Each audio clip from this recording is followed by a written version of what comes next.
सभी को नमस्कार। मैं सरिता आज आप सभी को एक कट ऑफ कंप्लीट वीडियो देने वाली हूँ। यूट्यूब पे बहुत सारे स्टेट से डिमांड आ रही है और इन दिनों कट ऑफ जो है CLF का थोड़ा चेंज हो गया है। कुछ इक्विटी के पार्ट जो थे वो अब लाइबिलिटी में दिख रहे हैं और बुक कीपर को कन्फ्यूजन हो रहा है और कुछ नए ऑप्शन भी आ गए हैं। तो यहाँ मैं सारथी महिला क्लस्टर लेवल फेडरेशन का एक कट ऑफ एंट्री करके आपको दिखाऊंगी। डेमो सर्वर में यूज कर रही हूँ, लाइव पे भी सेम एंट्री आपको मिलेगी।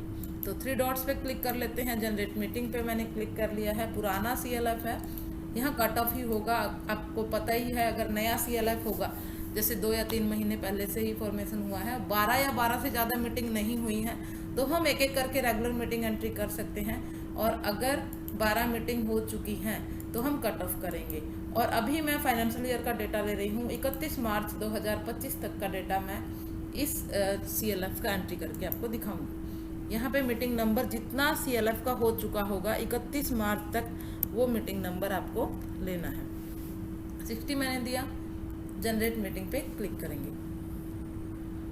हमारी मीटिंग जनरेट हो गई है और एक पॉपअप आपको देखने को मिला कि कुछ डेटा आपको FDM से दिखेगा। और देखिए, मैंने मीटिंग सिर्फ जनरेट की है और अनमैच्ड अमाउंट में 23 लाख रुपए इक्विटी में दिखाई दे रहे हैं। अब देखिए, कम्युनिटी इन्वेस्टमेंट फंड CIF यहाँ पे 19 लाख रुपए दिखाई दे रहा है। स्टार्टअप फंड यहाँ पे 50,000 दिखाई दे रहा है और VRF यहाँ पे CLF लेवल पे आया हुआ है, 3 लाख उसकी भी एंट्री दिखाई दे रही है। ये डेटा FDM से आया है, किसी को भी डरने की ज़रूरत नहीं है कि ये कहाँ से आ गया और डिलीट क्यों नहीं हो रहा है। तो डिलीट ये एंट्री होंगी नहीं, क्योंकि FDM में जो डेटा है वही डेटा आपको यहाँ पे दिख रहा है। बहुत स्टेट में IB फंड भी आया है। यहाँ पे लाइबिलिटी में भी जो इंस्टीट्यूशन बिल्डिंग फंड है SRLM से IB फंड भी देखने को मिल रहा है। मतलब कैडर ऑनरेरियम जो उन्होंने रिसीव किया है वो भी दिख रहा है। तो ये भी फंड जो यहाँ पे अपने आप आया है, ये भी आपका इक्विटी का पार्ट है, जो रिसीट एंड पेमेंट है उसका पार्ट है। तो आपको डरने की ज़रूरत नहीं है।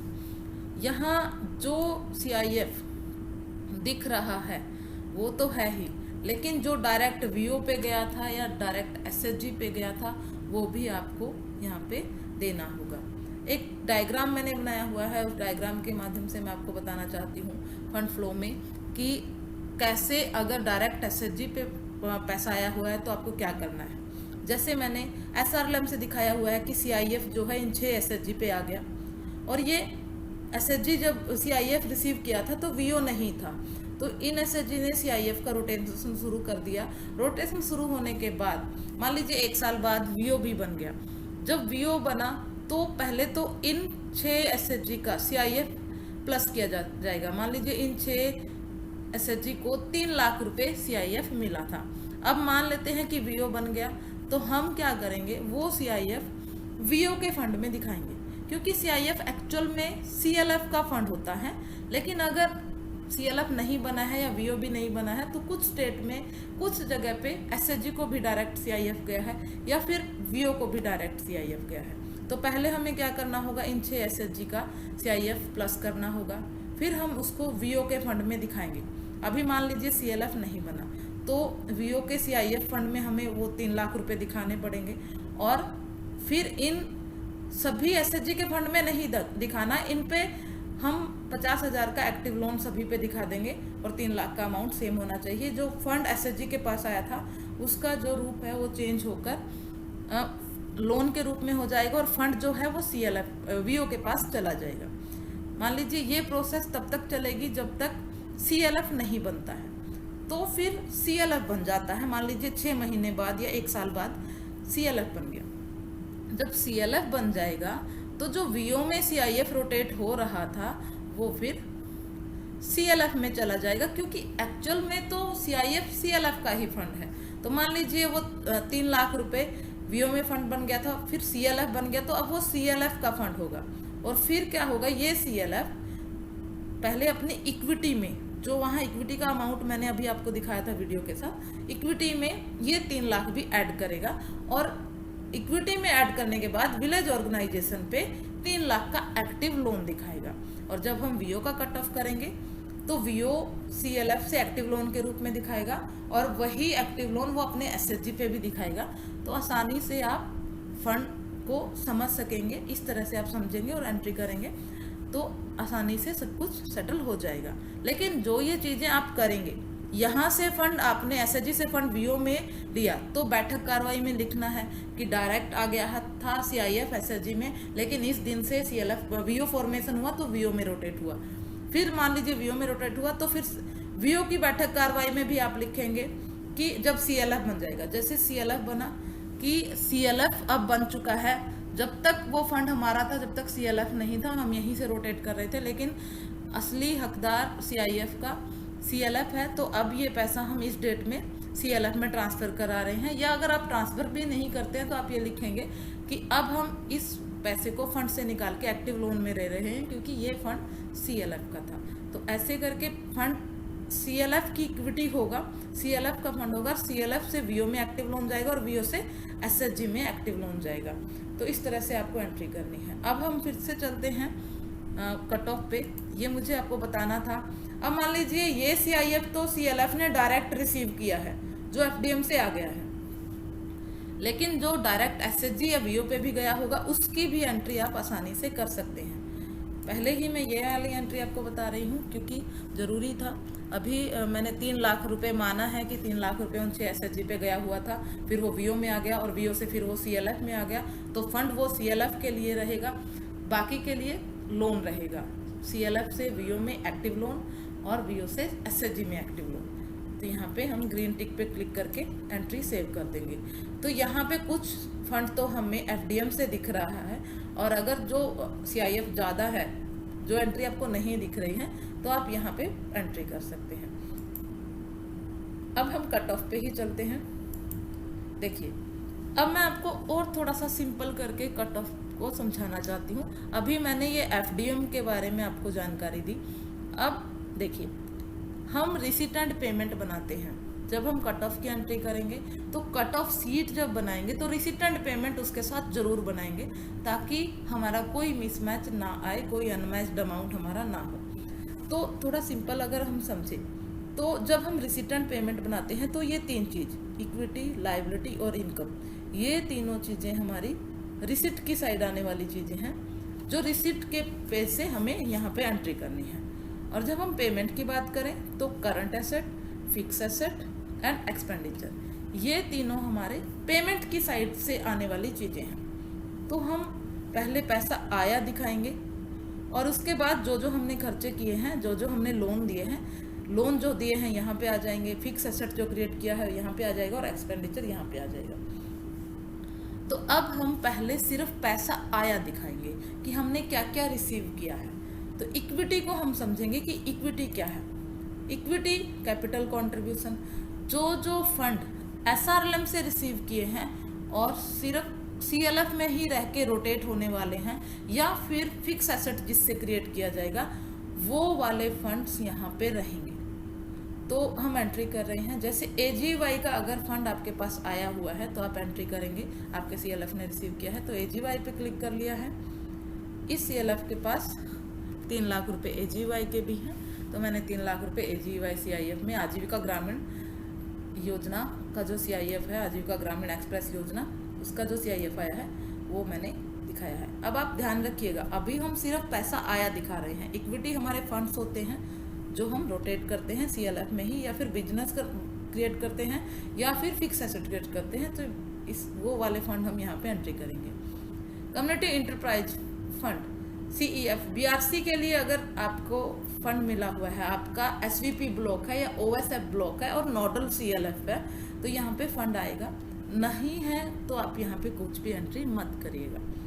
इक्विपमेंट कॉस्ट फॉर बैंक सखी, सीआईएफ हम पहले ही एंट्री कर चुके हैं, मैंने विस्तार से बताया है। इक्विपमेंट कॉस्ट फॉर बैंक सखी, अगर आपके सीएलएफ ने रिसीव किया है एसआरएलएम से कुछ अमाउंट और फिर बीसी सखी को या तो लोन दिया है, या बहुत सारे स्टेट में क्या होता है कि बीसी को कुछ इक्विपमेंट खरीद कर ही दे दिए जाते हैं और वो इक्विपमेंट का जो मालिकाना हक होता है वो सीएलएफ का होता है। तो यहाँ हम फंड रिसीव करेंगे और करंट फिक्स एसेट में हम इक्विपमेंट दिखा देंगे, लेकिन अगर लोन दिया है तो करंट एसेट का पार्ट होगा। अगर ये अमाउंट आपने रिसीव किया है तो एंट्री आएगी, अगर नहीं किया तो एंट्री करने की ज़रूरत नहीं है। इंफ्रास्ट्रक्चर फंड फॉर सीएमटीसी, सीएमटीसी के लिए अगर कोई फंड आपके पास रिसीव हुआ है तो आप यहाँ पे ज़रूर एंट्री करें। हम अभी इक्विटी, लायबिलिटी, इनकम, हम 3 जगह पे पहले एंट्री करेंगे, फिर हम एक्सपेंडिचर एंट्री करेंगे, या फिर करंट एसेट एंट्री करेंगे, या फिर फिक्स एसेट। आसानी रहेगी, पहले पैसा आया दिखाएंगे और फिर उसमें से क्या क्या हमने किया है वो एंट्री हम दिखा देंगे। तो यहाँ पे है मॉडल CLF का इंफ्रास्ट्रक्चर फंड, अगर आया है तो एंट्री करिए, नहीं तो नहीं। Insurance support fund, insurance support fund आपको मिला हुआ है तो एंट्री हो सकती है। अदर फंड, यहाँ लिस्ट में बहुत सारे फंड्स दिए गए हैं इक्विटी में, लेकिन इसके अलावा भी आपके पास कोई फंड है जो आपके CLF में ही रहकर रोटेट होने वाला है, यहीं पे हम लोन देंगे फिर से वापस आ जाएगा, फिर से लोन देंगे फिर से वापस आ जाएगा।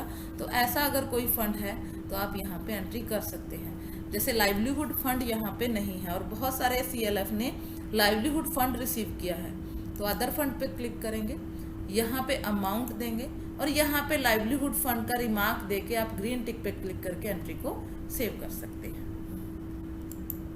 बैक चलते हैं। PMFME सीड कैपिटल, ये फंड भी बहुत सारे CLF को मिला हुआ है और लोन दिया जाता है मेंबर्स को। PMFME सीड कैपिटल लोन, ये इस CLF को भी 2 लाख रुपए मिले हुए हैं, तो मैंने एंट्री की है, ग्रीन टिक पे क्लिक करके सेव हो जाएगा। रिमार्क बहुत जगह पे आ गए हैं, जैसे मैंने अभी अदर फंड दिखाया तो अब ऐड हो गए हैं, तो आप अदर फंड के साथ रिमार्क दे सकते हैं कि किस किस तरह के फंड आपके पास हैं। स्टार्टअप फंड कैपिटल का अमाउंट आपको FDM से ही देखने को मिल गया था, 50,000 FDM से ही ये फंड आ गया था और 3 लाख रुपए BRF भी आया है, तो ये भी FDM से ही एंट्री है और यहाँ पे दिखने लगी है। यहाँ है working capital for CHC, PE, PG। अब PG की अगर हम बात करें, PG को 2 तरह के फंड मिलते हैं, एक होता है वर्किंग कैपिटल, एक होता है इंफ्रास्ट्रक्चर फंड। वर्किंग कैपिटल हमारे पास ही रोटेट होता है, मैं बार बार आपको बता रही हूँ, इक्विटी में हम उस फंड पैसे को देंगे, उस फंड को एंट्री करेंगे जो हमारे पास ही रह के रोटेट होगा। हम लोन देंगे फिर वापस आ जाएगा, फिर दूसरे PG को लोन दे देंगे। लेकिन जो इंफ्रास्ट्रक्चर फंड होता है वो हमारी लाइबिलिटी होता है, लाइबिलिटी मतलब देनदारी होता है, देना होता है, हम PG को देते हैं और वो हमारे पास कभी भी लौट के नहीं आता। तो वर्किंग कैपिटल फॉर PG, यहाँ पे क्लिक करेंगे, यहाँ हम PG का फंड एंट्री करेंगे। हमारे पास 1.5 लाख रुपए वर्किंग कैपिटल आया हुआ है और 50,000 इंफ्रास्ट्रक्चर फंड आया है, तो यहाँ पे हम ये वाली एंट्री करेंगे और लाइबिलिटी में हम इंफ्रास्ट्रक्चर फंड की एंट्री करेंगे। क्लिक कर लेते हैं क्रॉस पे, हमारी एंट्री हो गई है। अगर शेयर कैपिटल आपके CLF में है, आपके SHG या VO आपके CLF में शेयर कैपिटल जमा करवाते हैं, तो यहाँ पे एंट्री आएगी, क्लिक करेंगे। यहाँ पे आप देख सकते हैं SHG से अगर शेयर कैपिटल है तो SHG क्लिक करें, VO से अगर शेयर कैपिटल है तो VO क्लिक करें। जैसे VO से है तो यहाँ पे शेयर कैपिटल के अमाउंट की एंट्री करनी है और सेव कर देना है। जैसे मैं एक एंट्री करके दिखा रही हूँ और नीचे सेव बटन है, ये VO की एंट्री है। और अगर आप SHG से शेयर कैपिटल लेते हैं, कुछ स्टेट में SHG के साथ भी GPLF की CLF की ट्रांजेक्शन है, तो यहाँ पे आप एक एक VO सेलेक्ट करेंगे। यहाँ दिव्या महिला ग्राम संगठन के जितने SHG हैं वो दिखने लगे हैं, यहाँ पे शेयर कैपिटल की एंट्री हो जाएगी और आप देखेंगे कि समरी आपको दिखती रहेगी कि कितना शेयर कैपिटल आपका आया है। अभी देखिए हमारा इक्विटी जो पार्ट है वो एंट्री हो गया है, इक्विटी लगभग हमने सारी एंट्री कर ली है। जो फंड्स हमारे पास ही रह के रोटेट होने वाले हैं वो इक्विटी में आए हैं। अब हम चलते हैं लाइबिलिटी पे। लाइबिलिटी होती है हमारी देनदारी, हमें जो पैसा आगे देना है। SRLM से जो हमें ऑनरेरियम मिलता है वो हमें देना है। और अब अभी कुछ चेंजेज हुए हैं लोकवेस एप्लीकेशन में, वेब पोर्टल पे जो CLF का है, आपको लाइबिलिटी में ही सारा ऑनरेरियम दिखाना है, क्योंकि एप्लीकेशन खुद से ही कैलकुलेट करेगी। एग्जाम्पल के लिए मैं ले रही हूँ कि ऑनरेरियम आपके पास आया है 2 लाख रुपए और इसमें से आप अगर 1.5 लाख रुपए दे चुके हैं तो एप्लीकेशन खुद से ही कैलकुलेट कर लेगा कि लाइबिलिटी आपकी 50,000 बची हुई है। तो मैं पहले भी एक वीडियो बनाया था जिसमें अलग अलग मैंने डिवाइडेशन बताया था कि जो दिया जा चुका है उसको अदर इनकम और एक्सपेंडिचर कर दीजिए, जो बचा हुआ है वो लाइबिलिटी रहेगी। लेकिन अब क्या है कि अगर आप सारा ही अमाउंट लाइबिलिटी में देंगे और एक्सपेंडिचर करेंगे तो एप्लीकेशन खुद से ही कैलकुलेट कर लेगी कि कितना आपका लाइबिलिटी का फंड है और कितना आपका एक्सपेंडिचर हो चुका है। यहाँ हमने कैडर ऑनरेरियम में अमाउंट दिया था, लेकिन ये कैडर ऑनरेरियम में नहीं है, आईबी फंड में है। आप देख लीजिएगा, अगर आपको कैडर ऑनरेरियम रिसीव हुआ है तो ऑनरेरियम टू कैडर में एंट्री करें। यहाँ पे इंस्टीट्यूशन बिल्डिंग फंड करके एंट्री है, तो मैं यहीं पे एंट्री कर रही हूँ। तो यहाँ 2 लाख रुपए की एंट्री है जो एसआरएलएम से अमाउंट मिला हुआ है। जो कैडर के लिए ऑनरेरियम मिलेगा, या तो आप ऑनरेरियम टू कैडर में एंट्री कर सकते हैं या institution building fund advance from SRLM में एंट्री कर सकते हैं। एप्लीकेशन खुद से कैलकुलेट करेगा, आपको शुरू से लेकर अब तक सारा अमाउंट यहाँ पे ऐड करना है और एप्लीकेशन खुद से कैलकुलेट कर लेगा कि कितना बचा हुआ है। आपको एक्सपेंडिचर भी एंट्री करना है, मैं वहां भी दिखाऊंगी कि एक्सपेंडिचर में आप कैडर ऑनरेरियम देंगे। अब यहाँ पे अमाउंट आ गया है, यहाँ से मैंने डिलीट कर दिया क्योंकि बुककीपर से जब बात हुई तो उन्होंने बोला कि 2 लाख रुपए आईबी फंड करके आप उन्हें रिसीव हुआ है। तो अगर ऑनरेरियम टू कैडर में भी आप देते हैं तो कोई इशू नहीं होगा। अदर एडवांसेज अगर एसआरएलएम से मिले हुए हैं तो यहाँ पे आ जाएंगे, training and capacity building fund advance from SRLM से यहाँ पे एंट्री होगी। अब है compulsory saving, investment by CBO में कंपलसरी सेविंग है, डिपॉजिट है एंड वॉलंटरी सेविंग है। आपके सीएलएफ में अगर कंपलसरी सेविंग होती है वीओ से तो आप यहाँ पे एंट्री करेंगे। कंपलसरी सेविंग पे क्लिक कर लिया है। अगर वीओ से सेविंग आती है तो कुछ नहीं करना, यहाँ से सेविंग एंट्री करते जाना है। जितनी जितनी सेविंग हुई होगी, क्योंकि कट ऑफ कर रहे हैं तो समरी आएगी, जितनी सेविंग हुई होगी आप यहाँ पे एंट्री कर देंगे और नीचे आपको सेव बटन देखने को मिलेगा, आप सेव कर देंगे। और अगर आपके एसएचजी से सेविंग आपको मिली हुई है तो एसएचजी सेलेक्ट करिएगा। जैसे ग्राम संगठन का नाम सेलेक्ट करेंगे तो यहाँ सारे एसएचजी का नाम आ जाएगा, यहाँ पे बॉक्स में एंट्री करिएगा और नीचे सेव कर दीजिएगा। हमारे यहाँ पे वीओ के साथ ट्रांजैक्शन है तो मैंने वीओ वाली एंट्री की, लेकिन मैंने एसएचजी वाली एंट्री भी आपको बता दी है। बैक चलते हैं, अभी हम लाइबिलिटी एंट्री कर रहे हैं और मैं आपको बता रही हूँ कि पहले हम रिसिट की साइड एंट्री कर रहे हैं। जो जो हमारी प्राप्तियाँ हुई हैं सीएलएफ लेवल पे वो सारी एंट्रियाँ हमें यहाँ पे इक्विटी, लाइबिलिटी, इनकम यहाँ पे एंट्री करनी है। हम लाइबिलिटी एंट्री कर रहे थे।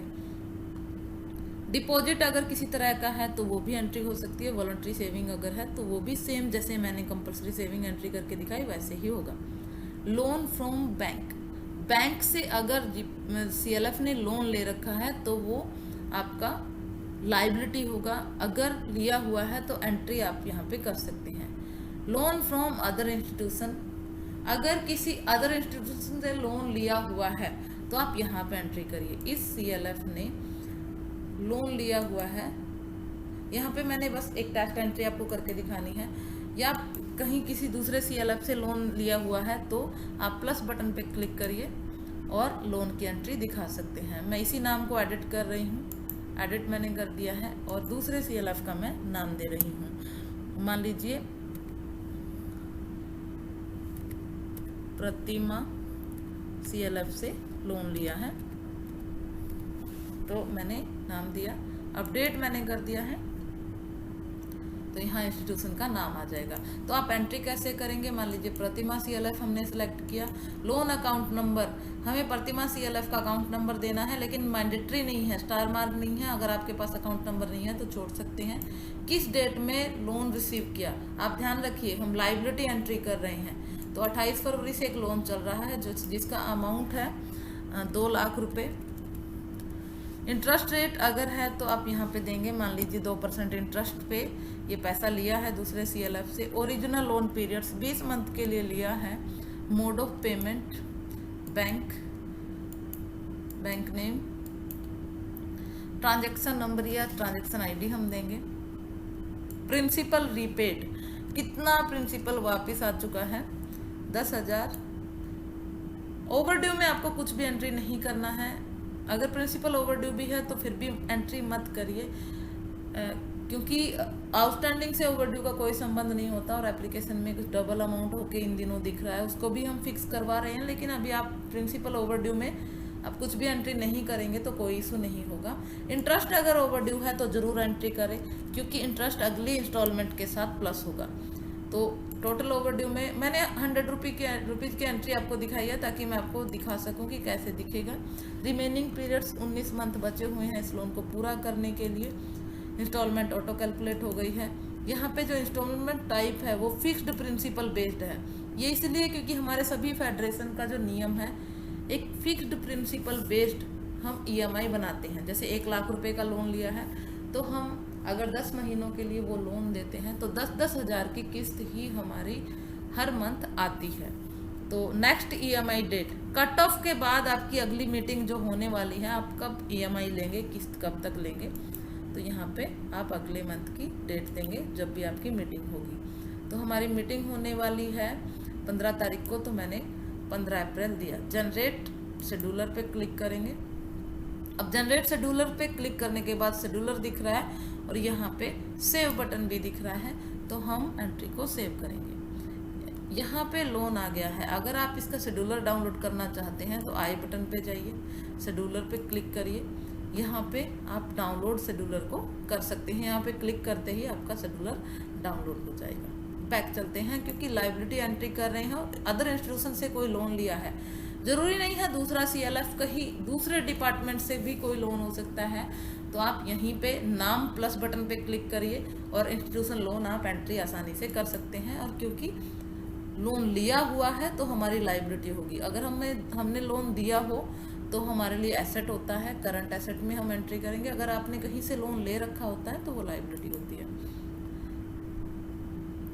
उसके बाद है रिसीव्ड फ्रॉम SRLM। ये देखिए हम कर रहे हैं लायबिलिटी एंट्री, और जो SRLM से रिसीव हुआ है आगे देने के लिए ही वो वाले सभी फंड्स यहाँ पे दिख रहे हैं। क्लस्टर डेवलपमेंट फंड हमारी लायबिलिटी होता है, क्लस्टर डेवलपमेंट के लिए हमें यूज करना होता है, लायबिलिटी है। IFC इंटीग्रेटिंग फार्मिंग क्लस्टर, ये भी अमाउंट हमारे लिए लायबिलिटी होता है। Infrastructure fund for OSF, infrastructure fund for PG, सभी जो यहाँ पे फंड है। रिवॉल्विंग फंड, मान लीजिए SRLM ने रिवॉल्विंग फंड CLF में दे दिया है, और CLF की लायबिलिटी है कि सभी SHG जो न्यू SHG बनते हैं उनको RF डिस्पर्स करना है, तो ये भी लायबिलिटी का पार्ट होगा। तो यहाँ जो अमाउंट यहाँ पे जो दिया गया है फंड्स, ये सभी लायबिलिटी का पार्ट है जो हमें देना ही है। तो PG की मैं एंट्री आपको करके दिखा रही हूँ, क्योंकि वर्किंग कैपिटल भी PG के लिए इस CLF को मिला हुआ है, और इंफ्रास्ट्रक्चर फंड भी PG के लिए इस CLF को मिला हुआ है। तो यहाँ पे एरो पे क्लिक करके ग्रीन टिक पे क्लिक करके एंट्री को हम सेव कर देंगे। अब है within CLF transaction. Within CLF transaction में community enterprise fund CEF given by nodal to non nodal CLF, OSF और SVP, दो प्रोजेक्ट हैं जहां CEF रोटेट होता है, कम्युनिटी इंटरप्राइज फंड। उस कंसेप्ट में क्या होता है कि नोडल CLF बनाया जाता है। जैसे मैं एग्जांपल के लिए एक ब्लॉक के 4 CLF ले रही हूँ, A B C D। 4 CLF में से मान लीजिए एक और नोडल बना दिया गया है। उस नोडल में A CLF में सारा फंड दे दिया गया है, जैसे 1 करोड़ रुपए CEF के नोडल में दे दिए गए हैं। अब नोडल CLF क्या करेगा, अपने VO को भी लोन देगा, SVP का या OSF का, और या जो 3 CLF और हैं B C D, उन CLF को भी लोन दिया जाएगा नोडल की तरफ से। और अगर हम लायबिलिटी में इस ऑप्शन को देख रहे हैं तो ये नॉन नोडल CLF है और इसने नोडल CLF से लोन ले रखा है। और अगर हम इस ऑप्शन को करंट एसेट में देख रहे हैं तो ये होगा नोडल CLF, इसने लोन दे रखा है बाकी CLF को। तो हम एंट्री बहुत आसानी से कर सकते हैं। ब्लॉक नेम है घरौंदा, यहाँ पे CLF के नाम दिखाई दे रहे हैं। यहाँ पे सारथी जो एक CLF है, जो वीर है वो नोडल है। अगर उस वीर CLF ने बाकी के CLFs को लोन दिया हुआ है तो यहाँ पे एंट्री आएगी। मान लीजिए आजीविका को दिया हुआ है, प्रतिज्ञा को दिया है, प्रेरणा को दिया है, तो यहाँ पे नोडल से, सारथी नोडल है और नोडल ने वीर CLF को अगर लोन दिया है तो ऑर्गेनाइजेशन नेम में वीर आ जाएगा, अकाउंट नंबर यहाँ पे आ जाएगा। तो यहाँ एक्टिव लोन की एंट्री आपको CEF या की करनी है, जो OSF या SVP प्रोजेक्ट के तहत चलता है। तो यहाँ पे एंट्री मैं नहीं करके दिखा रही, आप एक्टिव लोन आसानी से एंट्री कर सकते हैं। विद इन CLF ट्रांजेक्शन होगी। अभी हम लायबिलिटी एंट्री कर रहे थे, अब हम चलते हैं इनकम पे। इनकम में सबसे पहला जो है ऑप्शन एडमिशन फीस का है, थोड़ा सा चेंज कर दिया गया है। अगर एडमिशन फीस VO से आई है तो यहाँ पे एंट्री इस तरह से आसानी से हो जाएगी। बॉक्स में एडमिशन फीस एंट्री करिए। एडमिशन फीस और मेंबरशिप फीस दो यहाँ पे ऑप्शन एक जैसे दिखेंगे। एडमिशन फीस जो होती है वन टाइम एक्टिविटी होती है, एक बार जब CLF बनता है तो वहाँ पे एंट्री होती है। और अगर एनुअल फीस या मतलब मेंबरशिप फीस की बात करें, वो हम एनुअली लेते हैं, वार्षिक मेंबरशिप फीस ली जाती है। और अगर आप SHG से लेते हैं तो SHG पे क्लिक करें, पर VO को सिलेक्ट करें, एंट्री कर दीजिए। मैंने अभी VO वाली एंट्री सेव की है। SHG की भी एंट्री मैं दिखा देती हूँ कि कैसे आपको करनी है। SHG दिव्या महिला ग्राम संगठन, इसके सभी SHG दिखेंगे। यहाँ पे आसानी से आप एंट्री कर सकते हैं और सेव कर सकते हैं। बैक चलते हैं। यहाँ हमने इनकम का पहला टैब एंट्री कर लिया है। मेंबरशिप फीस भी सेम ही है। अगर मेंबरशिप फीस आपको आई हुई है तो VO से अगर मेंबरशिप फीस आई है तो पर VO को सिलेक्ट करिए, यहाँ पे मेंबरशिप फीस का अमाउंट दीजिए। मेंबरशिप फीस हर साल आती है। मान लीजिए 6 साल से CLF चल रहा है और हर VO की 600 रुपये सेविंग हो गई है। मैंने पहले एंट्री करने के लिए इनकम का पार्ट जो लिया है वो है मेंबरशिप फीस और एडमिशन फीस, ताकि दोनों के डिफरेंस को बता सकूँ। Admission fees one time and membership fees annually, हर वर्ष हम लेते हैं। यहाँ हमारी एंट्री हो गई है। अब हम चलते हैं अगले ऑप्शन पे। अगला ऑप्शन है grant viability gap fund, BGF जिसको बोला जाता है। मॉडल CLF को ये फंड मिलता है और BGF जो है इनकम का पार्ट है। अगर आपके CLF को, ये मॉडल CLF है, अगर BGF आपके CLF को मिला हुआ है तो यहीं पे आपकी एंट्री होनी है। तो मैंने BGF की एंट्री कर दी है। 5 लाख रुपए BGF मिला हुआ है तो एंट्री हो गई है।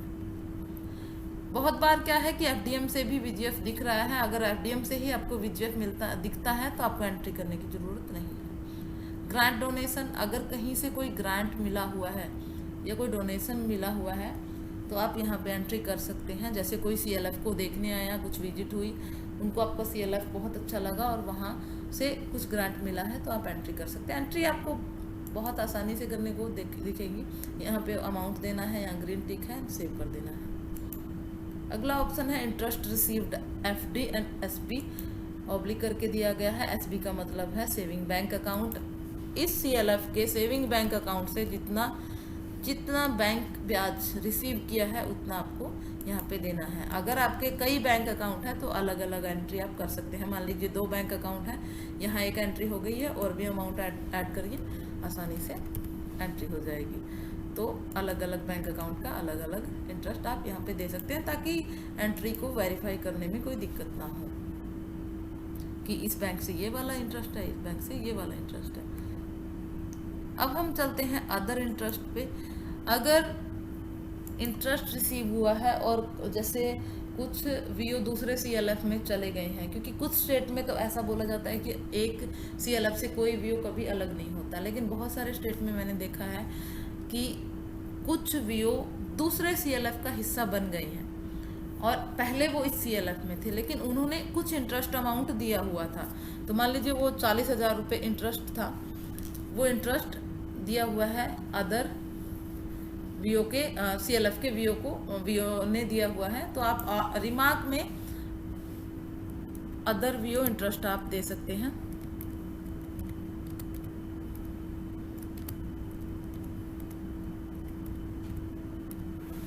यहाँ पे एंट्री करके आप सेव कर देंगे। एंट्री हमारी सेव हो गई है। रिमार्क देके आप एंट्री कर सकते हैं।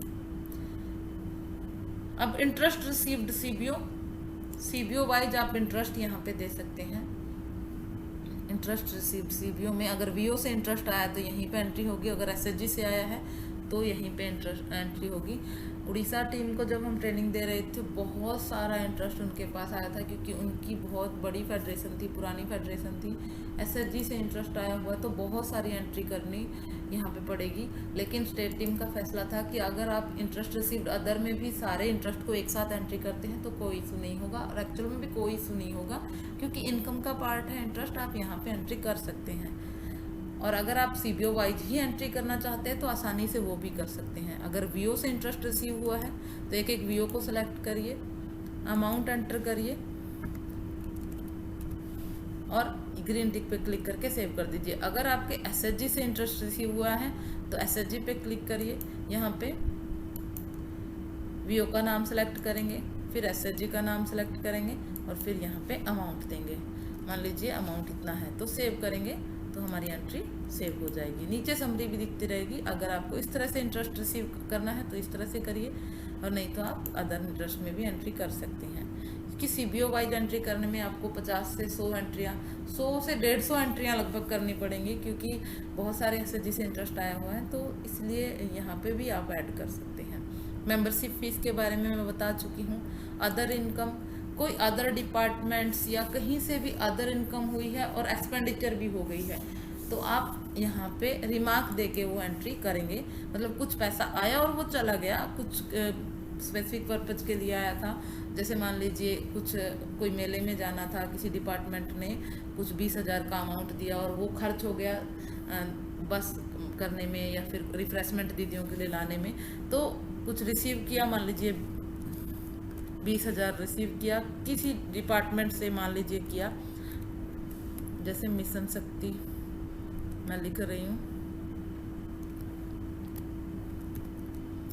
वैसे ही एग्जाम्पल मैं दे रही हूँ कि यहाँ से इस डिपार्टमेंट से 20,000 रुपये हमने रिसीव किए और वो हमने साड़ियों पे या मोबाइल के लिए या कहीं भी खर्च कर दिए हैं, तो वो एक बार इनकम हो जाएगी, एक बार एक्सपेंडिचर हो जाएगा।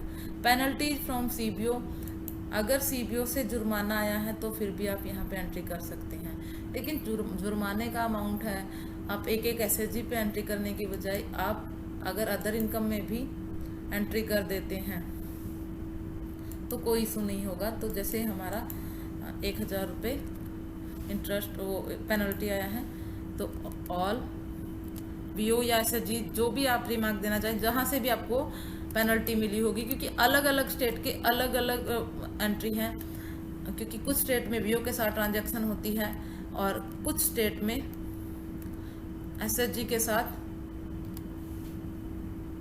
तो यहाँ पे आप रिमार्क देके एंट्री को सेव कर देंगे।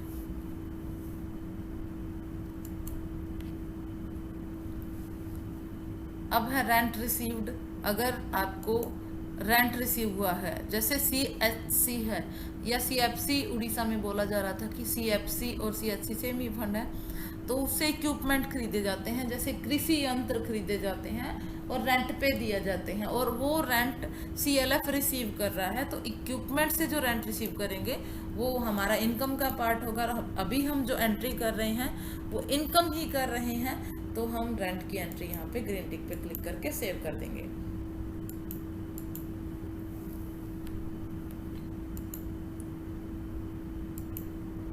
सेल्स इन्वेंट्री, सेल्स इन्वेंट्री मतलब अगर आपको कुछ प्रॉफिट हुआ है, 2 लाख रुपए के आपने बुक्स खरीदे थे, उसमें से 1,30,000 रुपए का आपके पास स्टॉक पड़ा है और 70,000 रुपए के रजिस्टर सेल हो चुके हैं, तो आपको, अगर आपने 70,000 रुपए के रजिस्टर सेल किए लेकिन वो 70 में सेल नहीं किए, आपने 75,000 में भी विद प्रॉफिट सेल किए, तो 5,000 रुपए की आपको इनकम भी हुई है, तो सेल्स इन्वेंट्री में आप यहाँ पे ऐड कर सकते हैं। और अगर आपने 70,000 में ही सेल किए हैं, कुछ भी प्रॉफिट नहीं हुआ, तो आप यहाँ पे एंट्री मत करिएगा। और किसी का भी ये सवाल हो सकता है कि वो 70,000 हम कहाँ एंट्री करेंगे, वो कहीं एंट्री नहीं करने, वो आपने जो रजिस्टर सेल किए, वो जो पैसा आया या तो आपके कैश इन हैंड होगा या तो आपने बैंक में जमा करवा दिया होगा सीएलएफ के, तो वो वहाँ आ जाएगा।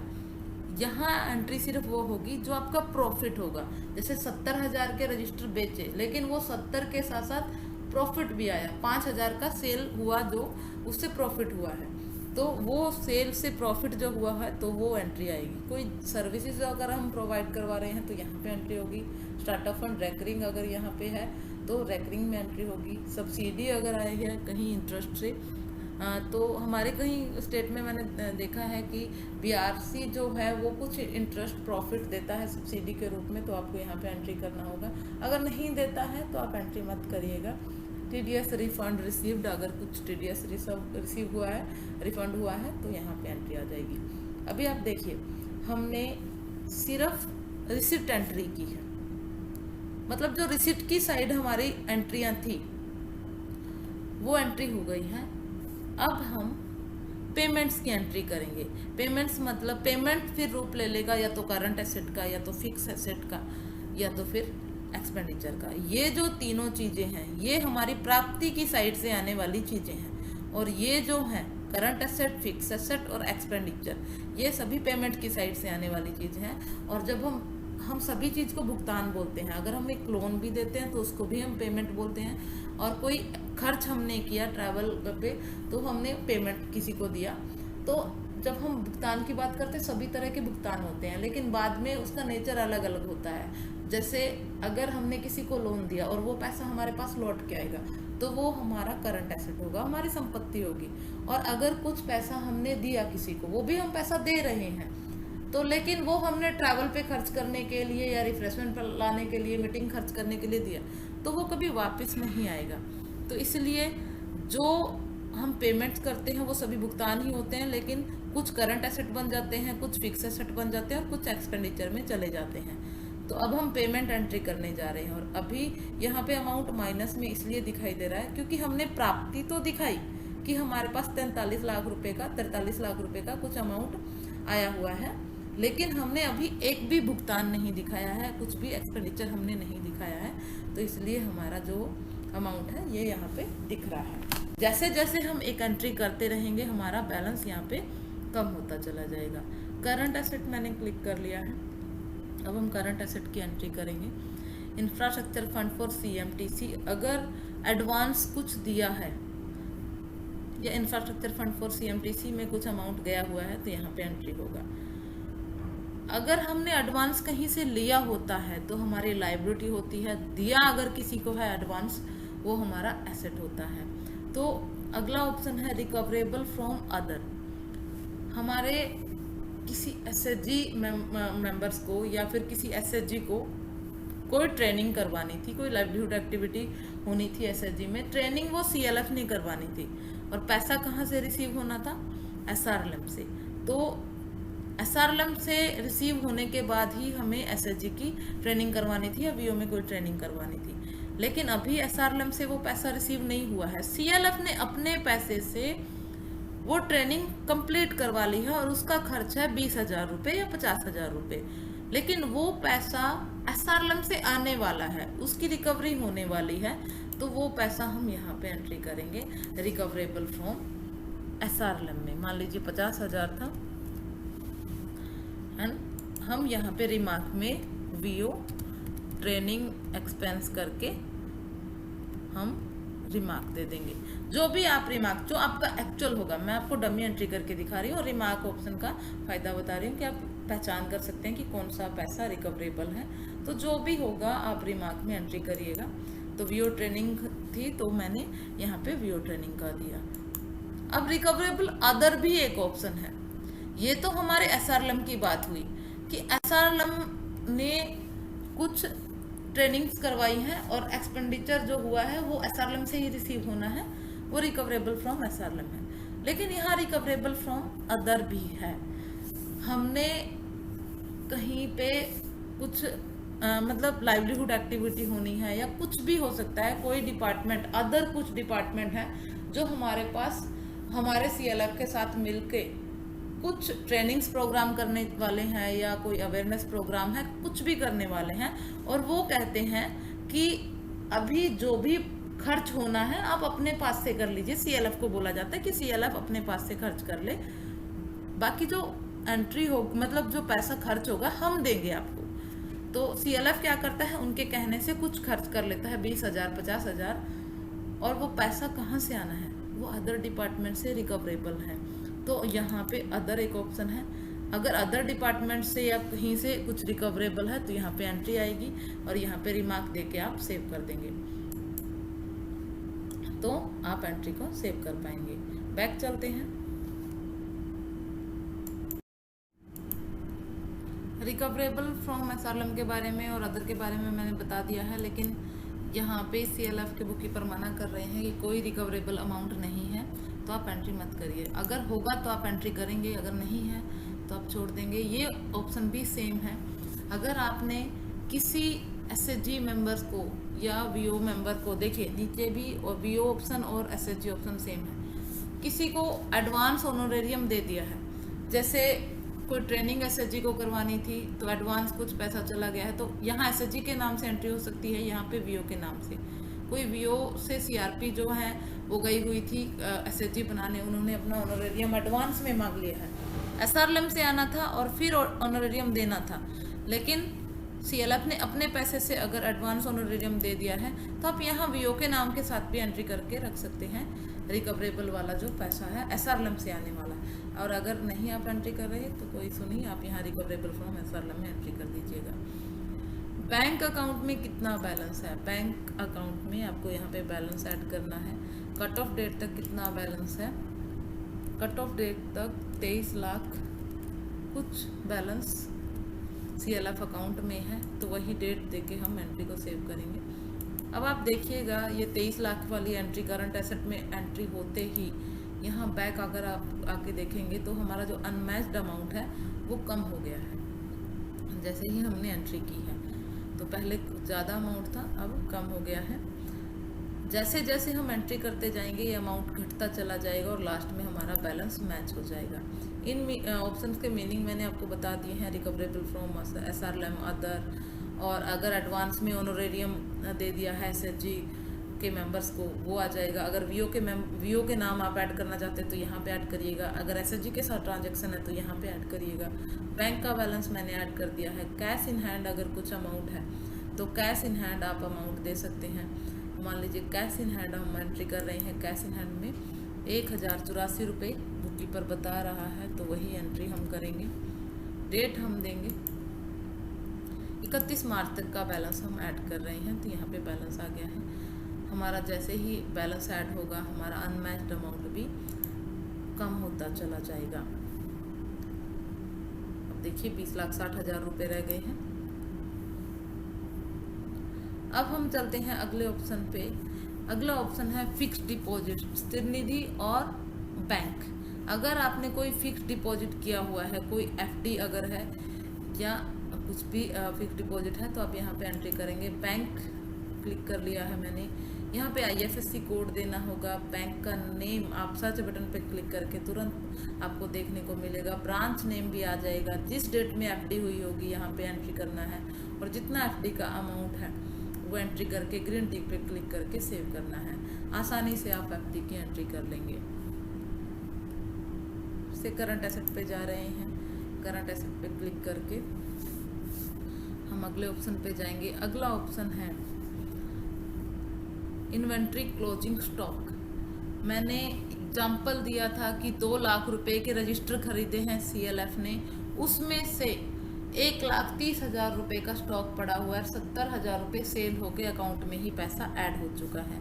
तो जितने का स्टॉक होगा उतने का आपको यहाँ पे अमाउंट देना होगा।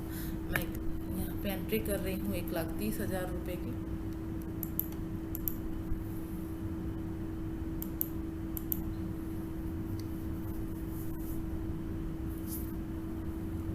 उसके बाद सभी लोन्स की एंट्री हैं। Loan to member SHG, AGY loan, community enterprise loan, community investment fund, equipment cost for bank Sakhi loan, insurance support fund, micro enterprise fund से लोन जो गया है एसएचजी को। और सेम ही ऑप्शन आपको वीओ के साथ भी देखने को मिलेंगे। आपके स्टेट में अगर वीओ के साथ ट्रांजैक्शन है तो यहाँ पे एंट्री होगी, अगर एसएचजी के साथ ट्रांजैक्शन है तो यहाँ पे एंट्री होगी। ध्यान रखिएगा। यहाँ पे बीच में capital, working capital for PG भी है। तो हमारे जो स्टेट में है ट्रांजैक्शन वीओ के साथ होती है और अभी पीजी को भी लोन गया हुआ है तो हम यहीं पे क्लिक करेंगे।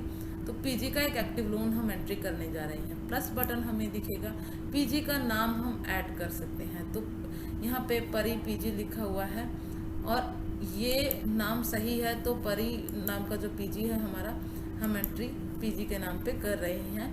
तो यहाँ लोन अकाउंट नंबर आपको मैंने बता दिया है। प्लस बटन से नए पीजी का अगर नाम ऐड करना चाहते हैं तो कर सकते हैं।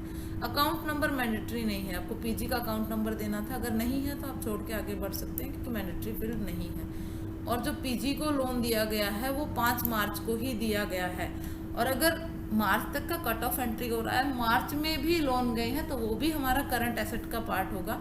तो हम यहाँ पे एंट्री कर रहे हैं वर्किंग कैपिटल की 50,000 का अमाउंट, 1,50,000 का अमाउंट हमने वर्किंग कैपिटल के रूप में दिया है। इंटरेस्ट रेट हमारा 6% ही है। आपके स्टेट में जो इंटरेस्ट रेट होगा वही एंट्री करें। ओरिजिनल पीरियड्स 20 मंथ के लिए हमने ये लोन दिया है। मोड ऑफ पेमेंट बैंक से हुआ है। बैंक नेम, चेक नंबर हमारे पास है तो मैं चेक नंबर ऐड कर देती हूँ। यहाँ पे प्रिंसिपल रीपेड, कोई प्रिंसिपल रीपेड नहीं हुआ है तो मैं 0 एंट्री कर रही हूँ क्योंकि मार्च में ही लोन दिया है, मार्च का ही कट ऑफ बना रहे हैं। ओवरड्यू कुछ नहीं है, इंटरेस्ट ओवरड्यू कुछ नहीं है। रिमेनिंग पीरियड भी 20 मंथ ही है, 20 मंथ के लिए लोन दिया गया है। ये इंस्टॉलमेंट अमाउंट बन गया है। रिपेमेंट फ्रीक्वेंसी मंथली होगी। इंस्टॉलमेंट टाइप हमारा फिक्स्ड प्रिंसिपल बेस्ड ही होगा, ध्यान से एंट्री करें। अब मैं आपको ईएमआई बेस्ड का भी डिफरेंस बता देती हूँ। ईएमआई बेस्ड पे क्लिक करके अगर जनरेट शेड्यूलर करते हैं, नेक्स्ट ईएमआई डेट देके मैं आपको दिखाती हूँ। जो हमारी इंस्टॉलमेंट आने वाली है वो 15 अप्रैल को आने वाली है।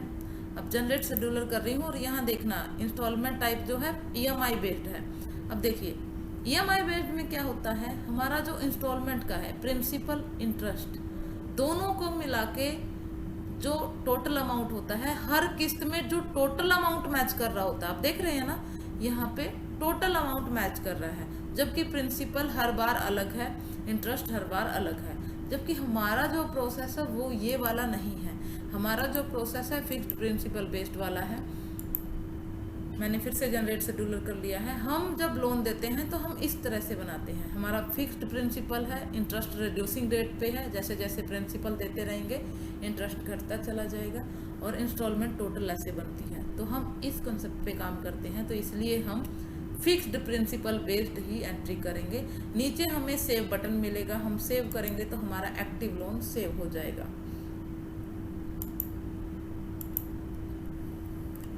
तो हम लोन सेव करने जा रहे हैं। एक बार मैं रिफ्रेश कर लेती हूँ।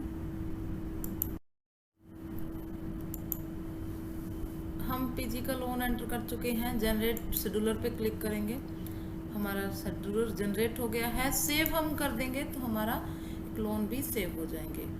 हम समरी देखेंगे तो हमारी समरी में हमने परी ऐसे पीजी का एक लोन एंट्री कर दिया है। आई बटन पे जाएंगे तो शेड्यूलर हम जनरेट कर सकते हैं और डाउनलोड हम करके रख सकते हैं, और शेड्यूलर जरूर से डाउनलोड करके रखें।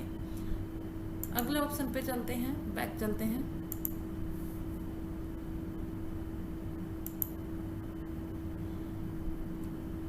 हम वीओ का एक्टिव लोन एंट्री करके आपको दिखाएंगे।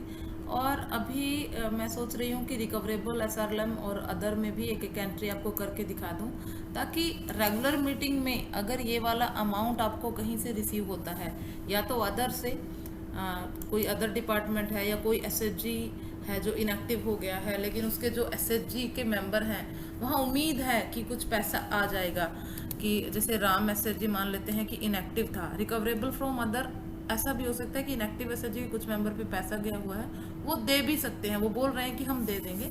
तो एसएचजी हमने इनएक्टिव कर दिया है तो हम वो वाला पैसा भी रिकवरेबल में ही डालेंगे। तो इनएक्टिव का वही हम रिमार्क दे देंगे, राम इनएक्टिव एसएचजी, ठीक है। वहाँ से हमें ये अमाउंट रिसीव होना है। तो मैं बस दिखा रही हूँ कि आप रेगुलर मीटिंग में एंट्री कैसे करेंगे। तो मैंने यहाँ पे एंट्री कर दी है। और एसआरएलएम से भी अगर कुछ रिकवरेबल होगा तो आप यहाँ पे एंट्री करेंगे, रिकवरेबल फ्रॉम एसआरएलएम। तो मान लेते हैं कि 50,000 रुपये रिकवरेबल एसआरएलएम भी है। तो यहाँ पे ट्रेनिंग पे खर्च हुआ है, जो भी है रिमार्क आप दे दीजिएगा। अभी मैं नहीं दे रही हूँ क्योंकि मैं डमी एंट्री आपको करके दिखा रही हूँ। तो यहाँ पे हम एंट्री करते जा रहे हैं। जैसे जैसे हम एंट्री करते जा रहे हैं हमारा बैलेंस भी कम होता जा रहा है। यहाँ पे देखिए अब हम पीजी का लोन एंट्री कर चुके हैं। लोन टू वीओ एक मैं एंट्री आपको करके दिखाऊंगी। आपको उसी तरह से सभी फंड से लोन दिखाने हैं। जैसे गुलाबी वीओ मैंने सेलेक्ट किया, अकाउंट नंबर फिर से मैंडेटरी नहीं है वीओ का। सीआईएफ का हम लोन एंट्री कर रहे हैं तो कम्युनिटी इंटरप्राइज इन्वेस्टमेंट फंड आपको यहाँ पे दिखाई दे रहा है। जिस डेट में ये लोन गया होगा वो डेट आपको देनी है। ये लोन 10 दिसंबर से चल रहा है। अमाउंट है 5 लाख रुपए। इंटरेस्ट रेट हमारा 6% है, तो 6% इंटरेस्ट रेट देंगे। ओरिजिनल लोन पीरियड्स हमारे 20 महीने हैं। Mode of payment bank select करेंगे। ट्रांजैक्शन नंबर या चेक नंबर हम देंगे। प्रिंसिपल रिपेड, कितना प्रिंसिपल रिपे हो चुका है, 20,000 रुपये। आउटस्टैंडिंग ऑटो कैलकुलेट हो जाएगा। प्रिंसिपल ओवरड्यू कितना है, इंटरेस्ट ओवरड्यू। प्रिंसिपल ओवरड्यू में कुछ भी एंट्री मत करिएगा, इंटरेस्ट ओवरड्यू है तो आप डाल सकते हैं। रिमेनिंग पीरियड्स, कितने मंथ बचे हैं लोन को पूरा करने के लिए। अभी मैंने 15 मंथ दिए। इंस्टॉलमेंट ऑटो कैलकुलेट हो जाएगी। प्रिंसिपल रिपेड, जो इंस्टॉलमेंट टाइप है वो फिक्स्ड प्रिंसिपल बेस्ड होगा। अगली इंस्टॉलमेंट कब आएगी, हमारी इंस्टॉलमेंट जो आएगी वो 15 अप्रैल को आएगी, क्योंकि 15 अप्रैल को ही इस सीएलएफ की अगली मीटिंग होने वाली है। तो सेव हम करेंगे। इस तरह से आप एक्टिव लोन एंट्री करेंगे सभी वीओ के, और आप देखेंगे कि एक लोन हमारा एंट्री हो गया है, समरी में दिखने लगा है, और बाकी के जो लोन हैं आप इस पेज पे फिर से एंट्री कर करके सेव कर सकते हैं। बाहर जाने की ज़रूरत नहीं है, इसी पेज पे सारे एक्टिव लोन एंट्री करके सीआईएफ से आप आगे जा सकते हैं। अब बैक चलते हैं, सभी फंड्स के बारे में बता देती हूँ कि कहाँ के लोन कहाँ कहाँ पे एंट्री होंगे। अब मान लीजिए आपका जो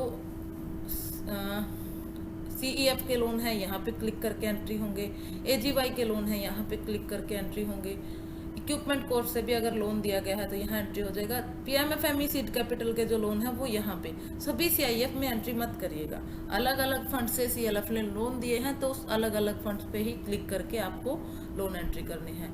अदर लोन का भी ऑप्शन है, तो बहुत जगह पे अदर टाइप के भी लोन होते हैं जो यहाँ पे नहीं है। उस फंड से अगर लोन गया है तो अदर लोन पे भी आप एंट्री कर सकते हैं। ये कुछ स्टेट ये भी चाहते थे कि अगर वो सीएलएफ की सेविंग से या शेयर कैपिटल से या फिर ऑन फंड से अगर कहें, जैसे कॉर्पस से अगर लोन जा रहे हैं तो अलग से रखना चाहते थे, तो यहाँ अदर लोन में आप एंट्री कर सकते हैं। Saving in higher level federation, अगर आपका बीएलएफ बना हुआ है और सेविंग दी है तो आप यहाँ पे एंट्री करेंगे, क्योंकि वो भी हमारा करंट एसेट का पार्ट होता है, हमारी संपत्ति होती है।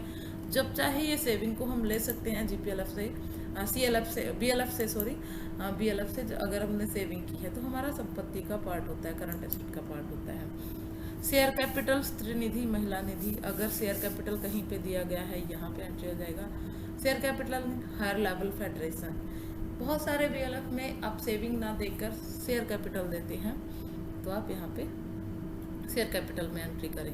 अब है विद इन सीएलएफ ट्रांजेक्शन। मैंने एक बात की थी, एग्जाम्पल लिया था कि 4 सीएलएफ हैं एक ब्लॉक में, ए बी सी डी, और ए नोडल है और नोडल ने नॉन नोडल को लोन दिया गया है, लोन दिया हुआ है। तो यहाँ पे आप इस पेज पे वो एंट्री करेंगे।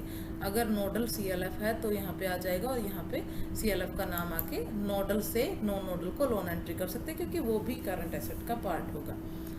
अब हम चलते हैं फिक्स एसेट पे। जो जो हमारे फिक्स एसेट होंगे वो हम यहाँ पे एंट्री करेंगे।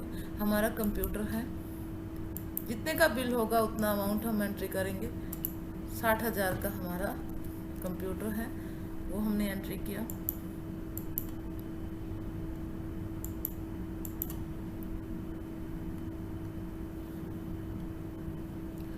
फर्नीचर भी है सीएलएफ के पास, तो 30,000 रुपये का फर्नीचर है।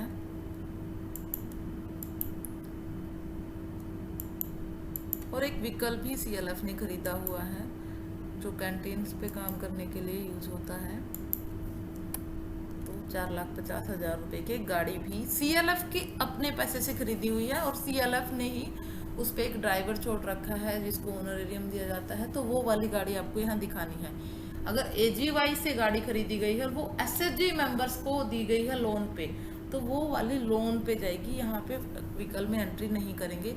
ये वो गाड़ी का अमाउंट यहाँ पे आने वाला है जो CLF ने अपने पैसे से खरीदी हुई है, वो CLF के पास ही है, CLF का ही मालिकाना हक उसके ऊपर है। तो यहाँ पे एंट्री को सेव कर देंगे। तो व्हीकल की एंट्री भी मैंने कर दी है।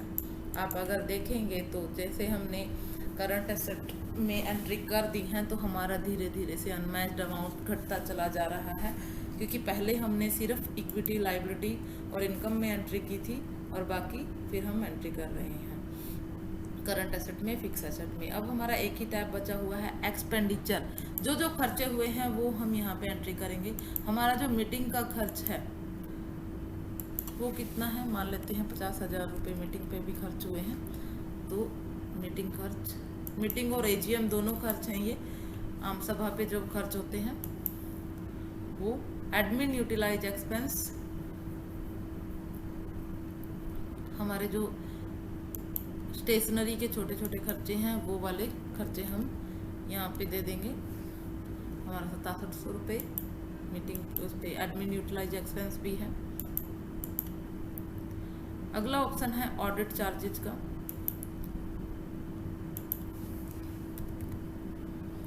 हमारा 15,600 रुपये ऑडिट चार्ज भी गया है। ऑडिट चार्जेज में हम एंट्री करेंगे।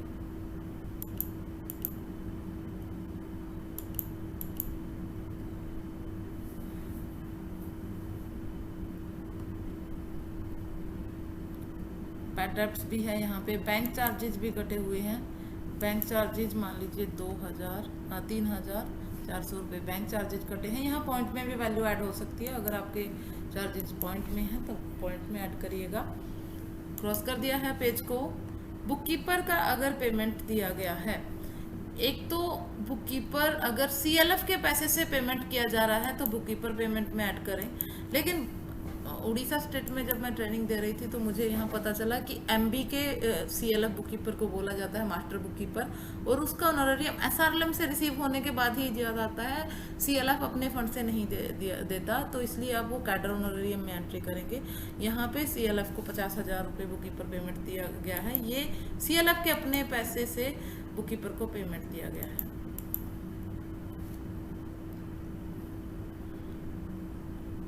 देखिए यहाँ पे क्या लिखा हुआ है, cadre payments from CLF own fund. CLF ने अपने फंड से अगर किन्हीं कैडर्स को ऑनरेरियम दिया है तो यहाँ पे एंट्री होगी। 1 लाख रुपए दिया हुआ है, और अगर ऑनरेरियम रिसीव करने के बाद दिया है, जो लाइबिलिटी में हमने देखा था, वो स्पेसिफिक पर्पज पे यहाँ पे एंट्री करना है। पहले कुछ ऑप्शन को जान लेते हैं। कम्युनिकेशन एक्सपेंस, अगर कुछ कम्युनिकेशन एक्सपेंस है तो यहाँ पे आ जाएंगे। डिविडेंड पेमेंट्स, लाभांश बांट देना SHGs को या VO को, जो प्रॉफिट है CLF को वो बांटना, अगर वो दिया गया है तो वो यहाँ पे एंट्री आएगा। इलेक्ट्रिसिटी चार्ज, बिजली का बिल अगर दिया है तो यहाँ एंट्री होगी। एक्सपेंडिचर फॉर स्पेसिफिक पर्पज, ऐसा पैसा जो लाइबिलिटी में हमने रिसीव किया था और अब हम एक्सपेंडिचर कर रहे हैं, जैसे कैडर को पेमेंट कर रहे हैं।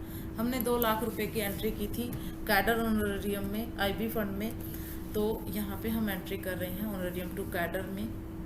तो यहाँ पे हम एंट्री को सेव कर देंगे।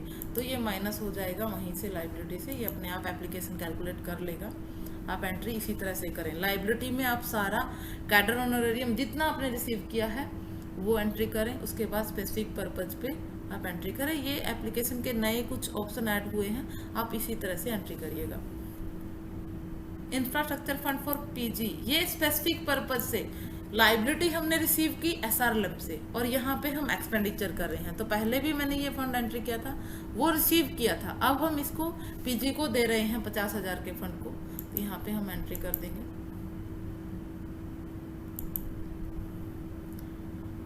सभी तरह के एक्सपेंडिचर आप यहाँ पे एंट्री करेंगे। फीस पेनल्टी अगर कुछ है तो यहाँ पे एंट्री आ जाएगी। फीस पेनल्टी जैसे रजिस्ट्रेशन फीस दी है, ग्रांट अगर CLF ने कुछ दिया है, इंटरेस्ट पेड ऑन डिपॉजिट आपने दिया है, interest paid on loans external, कहीं बाहर से लोन था वहाँ ब्याज दिया गया है, interest paid to other office bearers honorarium, कई सारे ऑप्शन यहाँ पे हैं।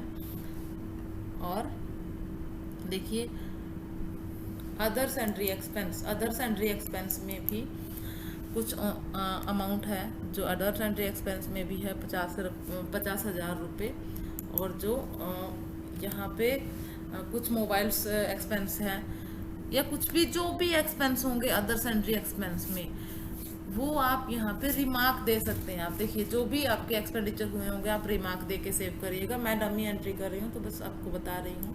मान लीजिए 50,000 रुपये अदर सैंड्री एक्सपेंस है और आपको पता है कि किस तरह का सैंड्री एक्सपेंस है, तो रिमार्क में डाल दीजिएगा। कैश परचेज इन्वेंट्री, अभी हमने क्लोजिंग स्टॉक एंट्री किया है कट ऑफ में। जब हम रेगुलर मीटिंग में कुछ नया सामान खरीद के लेके आएंगे या नई बुक्स लेके आएंगे तो हम यहाँ पे एंट्री करेंगे। रेंट अगर रिसीव हुआ है, हम पेमेंट एंट्री कर रहे हैं, एक्सपेंडिचर हम एंट्री कर रहे हैं, आपको पता है हम एक्सपेंडिचर पेमेंट एंट्री कर रहे हैं, तो हम यहाँ पे अगर रेंट की एंट्री करते हैं तो रेंट दिया है। अगर CLF की बिल्डिंग रेंट पे है तो आप यहाँ पे एंट्री करेंगे। रेंट की एंट्री करने जा रहे हैं तो यहाँ पे आसानी से अमाउंट दीजिएगा और एंट्री हो जाएगी।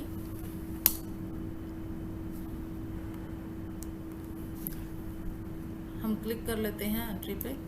मान लीजिए 5,000 रुपये रेंट भी दिया है, जो अगर CLF की बिल्डिंग किराए पे है।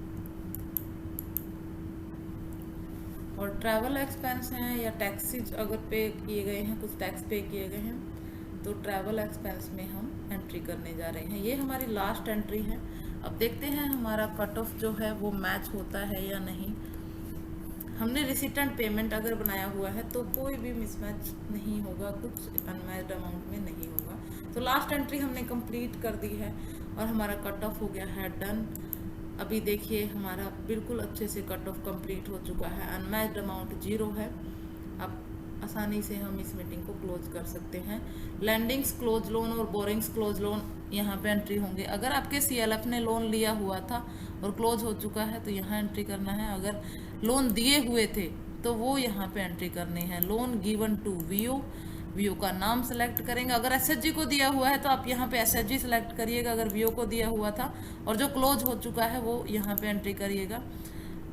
फंड सोर्स में कौन से फंड से लोन दिया गया था, कितना लोन दिया गया था, number of loans and amounts. यहाँ पे 5 लाख रुपए का लोन ये VO क्लोज कर चुका है। जैसे ही हम सेव बटन पे क्लिक करेंगे नीचे समरी बनती रहेगी। इस तरह से क्लोज लोन की एंट्री होगी। आपका कट ऑफ अगर कंप्लीट हो जाता है तो समरी जरूर डाउनलोड करके रखें। डाउनलोड समरी पे क्लिक कर लीजिए और लास्ट में आपको मीटिंग को क्लोज करना होगा। क्लोज, हम मीटिंग को आसानी से क्लोज कर सकते हैं क्योंकि कोई अनमैच्ड अमाउंट नहीं है। Yes, close it.